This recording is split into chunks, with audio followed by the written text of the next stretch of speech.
폐쇄주의로 외부로의 어떠한 유입 유출을 금기시하는 살만 마을의 한 아이는 어느 날 충격적인 것을 발견하였다. 산란꽃씨를 타고 온 내 맘대로 구슬에 담긴 한 장의 그림. 그 그림은 그저 자신과 모습이 비슷한 한 인간의 초상화인 듯 했는데 머리 위엔 수풀이 가득하며 입술 위에도 잘 다듬은 듯한 잔디가 있었고 아이는 그것이 털이라는 걸 인지하지 못하였다. 살만 마을엔 털이란 존재가 없었기에. 털. 본래 털이란 존재는 약하디약한 피부를 보호하기 위함이 클 것이다. 따가운 햇님으로부터 마찰로의 통증까지 털에 보호는 실로 없어서는 안 되는 존재이다. 그렇다면 털이란 게 없는 살만이는 피부를 어떻게 보호하는 것일까? 물론 살만인의 피부는 여타 다른 종족과의 그 궤를 달리한다. 두꺼우며 마찰에 강하다. 마치 동물의 그것처럼. 그렇다한들 어찌 상처가 생기지 않고 찢어지지 않겠는가? 하지만 걱정은 하지 않아도 된다. 여기 살만 마을엔 이것이 있다. 바로 사리부터. 이것이 균의 종류인지 무기물인지 유기물인지조차 그들이 알 리는 없다. 단지 마을 주민들 중 가장 연로한 노인의 오랜 기억 속에도 사리부터는 애초에 존재했다. 그럼 사리부터는 무엇인가? 살만 마을이 생기기도 전의 과거. 이곳엔 종족이라기엔 그 수가 터무니없이 적고 현대에는 모습을 나타내지 않는 히키노우즈몰이라는 종족이 살고 있었다. 그들은 한때 이 사리부터 연구에 굉장한 몰두를 하였다. 어느 날 한 히키노우즈몰이가 식료품을 구하러 정말 오랜만에 이른 아침부터 밖을 나섰다. 얼마나 걸었을까? 길 한켠엔 배에서 내장이 쏟아져 죽어있는 동물 사체가 있었고 그 주위의 잔디에는 굿모닝 이슬이 한가득 맺혀 있었다.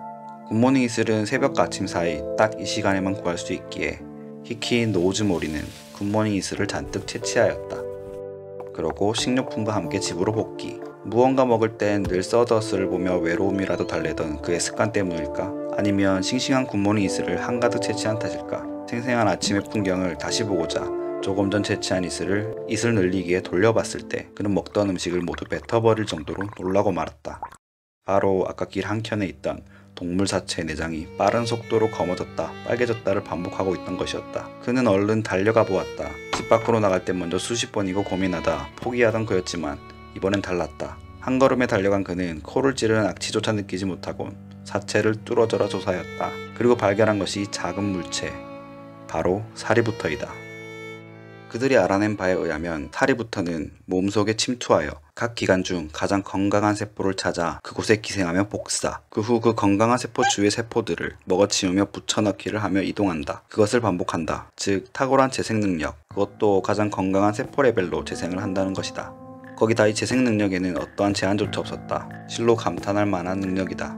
하지만 세상엔 만능이란 존재하지 않는다. 그 후 수많은 연구를 통해 여러가지 사례를 만들어왔다. 처음에 그들은 생각했다. 이거 영생이 가능한 거 아냐? 하지만 몇 번의 연구 끝에 오래 살 수는 있지만 영생이 불가능하다는 것을 깨달았다.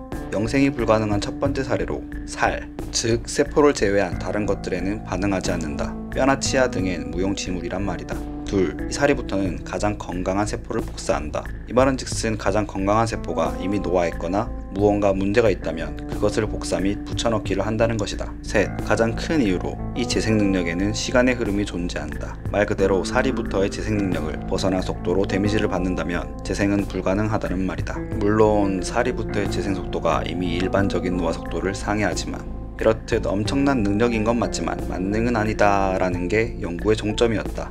하지만 영생이 아니면 어떠한가? 사리부터를 꾸준히 먹어주고 뼈나 치아만 조심히 사용한다면 내장 기관 및 여러 기관은 건강한 상태로 유지시킬 수 있다.